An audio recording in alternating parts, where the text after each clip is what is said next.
పడతాయి కాబట్టి అలా శాసనం చేశారు మన పెద్దలు ఋషివర్యులు ఎవరైతే ఉన్నారో వారు. అయితే పరమేశ్వరుడు స్వరూపం ఏమిటి? ఆయన్ని చూస్తే మనకి ఏమొస్తుందండి? జపం చేయాలి, పారాయణ చేయాలి, అభిషేకం చేయాలి, ఇంకోటి చేయి, నువ్వు లక్ష్య చేయి. నీ మనసు ఎక్కడో తిరుగుతున్నప్పుడు ఈ లక్ష్య వృధా. నువ్వు ఎక్కడ కూర్చున్నా నువ్వు జానించే ఆ పరమేశ్వర స్వరూపం లింగాకారం అవనండి, కరచరణాదులతో ఉన్నటువంటి స్వామి అవనండి మన ముందు సాక్షాత్కారం జరగాలి. ఏమిటి ఆ శివస్వరూపంలో విశేషత? పార్వతీ కళ్యాణంలో ఆ అమ్మ హిమవంతుడు కూతురుగా పుట్టినటువంటి జగదంబ ఆ పరమేశ్వరి అందరికీ తల్లిగానే ఉంటుంది, పరమేశ్వరుడికి మాత్రమే భార్యగా ఉంటుంది. దాని సాక్షాత్కారం ఏమిటి నిదర్శనం అని అంటే, ఆ తల్లి దక్ష ప్రజాపతి వేడిన మీదట దక్షుడు కూతురుగా వచ్చింది. ఆయన ఆనందింపజేయడానికి దాక్షాయిని అనే నామంతో చెల్లించింది.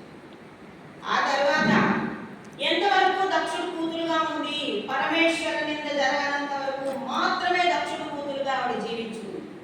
తర్వాత శరీరాన్ని విడిచిపెట్టి హిమవంతుడు కూతురుగా వచ్చింది, సముద్రుడికి మహాలక్ష్మిగా జన్మించింది. ఇలా ఎంతో మంది కూతురుగా వచ్చిన ఆ తల్లి పరమేశ్వరుడికి మాత్రమే భార్యగా వస్తుంది.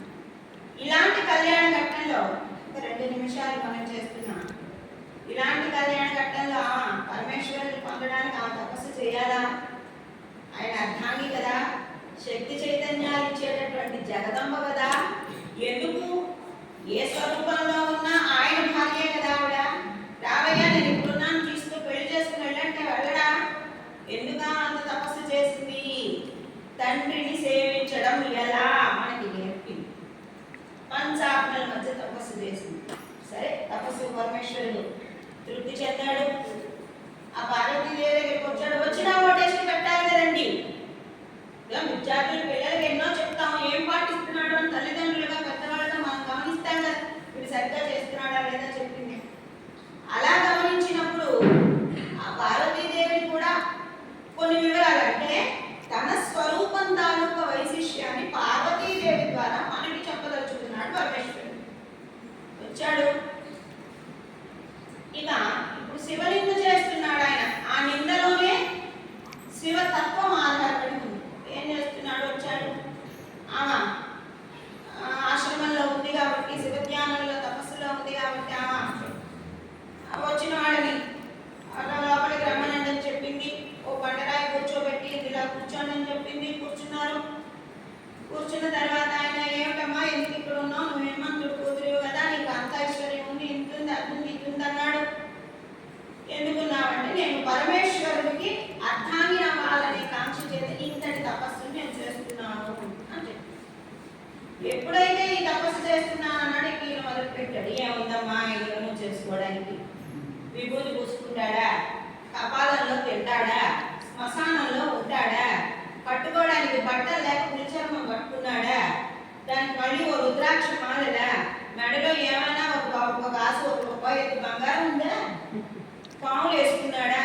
వాడిని పెళ్లి చేసుకోవడానికి నువ్వు ఇంత తపస్సు చేస్తున్నావా? నువ్వెంతటి సుందరానికివి? నిన్ను మించిన సౌందర్యం ముల్లో కాల్లో ఎక్కడైనా ఉందా? నీకున్నంత ఐశ్వర్యం అతనికి ఉందా? నీ వర్ణం చూడు, చక్క మిల బంగారం కూడా చిన్నబోతుంది నీ ఛాయము. నీ కదలీబంధం, అమ్మవారి ముడికి కదలీబంధం అంటారు. అట్టి చెట్టుతో పోలుస్తారు. అత్యంత పవిత్రమైనది అట్టి చెట్టు. కదలీబంధం చూడు. ఇక నువ్వు రాసుకున్న లేపనాలు చూడు. నీకు నువ్వు అంటే 100 మంది 1000 మంది చెలికత్తలు వస్తారా? నువ్వు పోయి అతన్ని చేసుకుంటావా? శ్మశానంలో ఉంటావా? ఇల్లు ఉందా? ఇల్లు లేదా ఆయనకి? శ్మశానంలో ఉంటున్నాడే. సరే వదిలే. ఎప్పుడు పుట్టాడో తెలుసా? డేట్ ఆఫ్ బర్త్ తెలుసా? తెలియదు. సరే ఓకే, పుట్టినది ఎక్కడో తెలియదు, పుట్టిన ఊరు తెలియదు, పేరు తెలియదు, కన్నవాళ్ళు ఎవరో తెలియదు. అనాథగా బ్రహ్మకపాలను ఒకటి పట్టుకుని నాకు భిక్ష ఏంటి అని తిరుగుతూ ఉంటాడు.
ఖగేంద్రుడిని నేను అని చెప్పారు.